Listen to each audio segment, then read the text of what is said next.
Hey guys, it's me, Pokemon. I'm back, and today we're going to be looking at the three newest characters that are coming to Marvel Strike Force: Carnage, the ugly green Goblin, and Miles Morales. So first off, let's start with Carnage. He's a bio brawler, Spider-Verse tag, villain, and city. Primary attack, Cleave. He'll attack the primary target for 280% damage. If the primary target has a negative effect, chain to 1 to 2 additional targets for 90% damage, then spread 2 negative effects from the primary target to the secondary targets. This cannot spread stun and counterattacks and break this chain. So similar to Venom's ultimate, but sort of on a basic attack skill and not as good. Interesting thing in his kit. I'm excited to see how it works out in the game.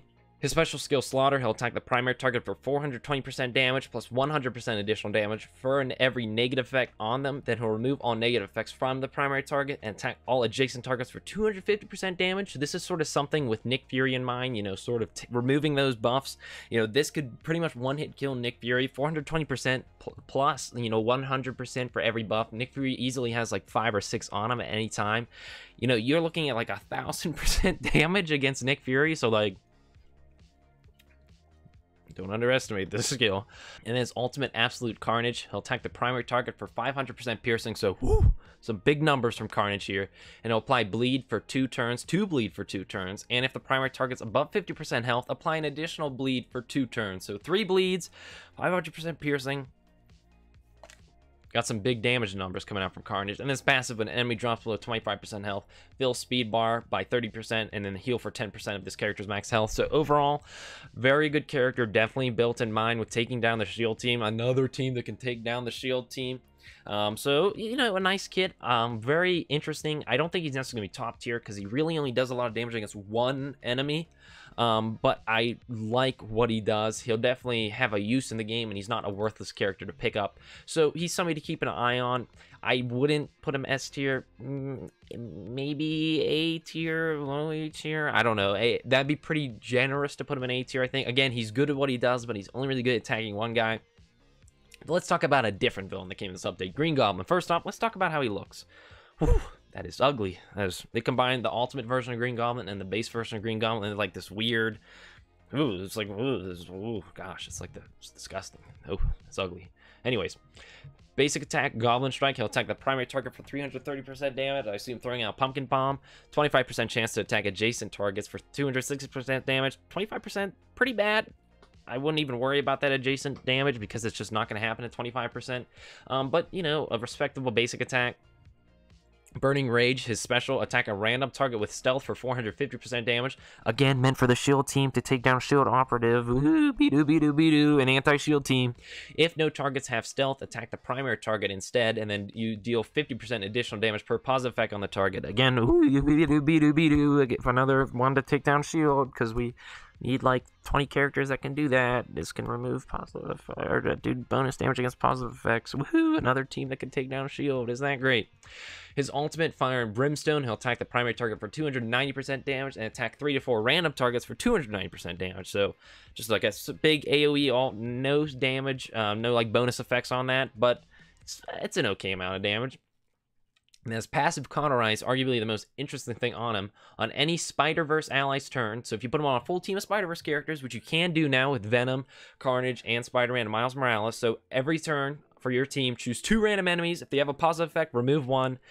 And then whenever he spawns, he'll apply defense down to the enemy with the most resistance, so like Nick Fury or something like that. And if that enemy is shield, apply defense down for 2 turns. So just in case you weren't able to take down Nick Fury with Carnage, Green Goblin's going to make it real easy for you, and then this attack cannot be resisted. Now, this might be somebody else on the shield team. I don't know who's the most resistant on there. That could be the shield guard, but who cares? Either one. I mean, you're just taking them down now. They're just dead. And then he gains 20% max health. That's just his passive. So, interesting. He can choose 2 random allies, and if they have a positive effect, remove 1. So, pretty much every round, you're going to be removing 8 positive effects for each of your allies. 2 for each. So, that's, again, another... You can take down the shield team now. Woohoo! I wouldn't consider Green Goblin all that great, though. He has some nice stuff in his kit. He's not a bad character. I'd put him maybe B tier or something like that. But, he's okay. Nothing to really write home about.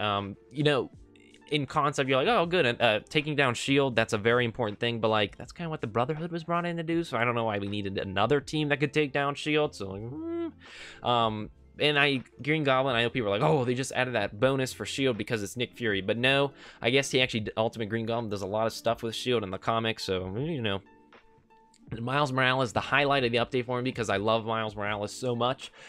His basic attack, Quick Strike, attack the primary target for 208% damage, and if the target has defense down, clear 3 positive effects. So again, woohoo, more clear and positive effects. Let's take down Nick Fury.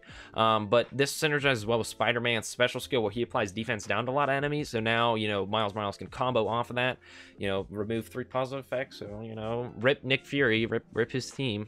And then his special skill, Venom Shock. This one's pretty awesome, actually.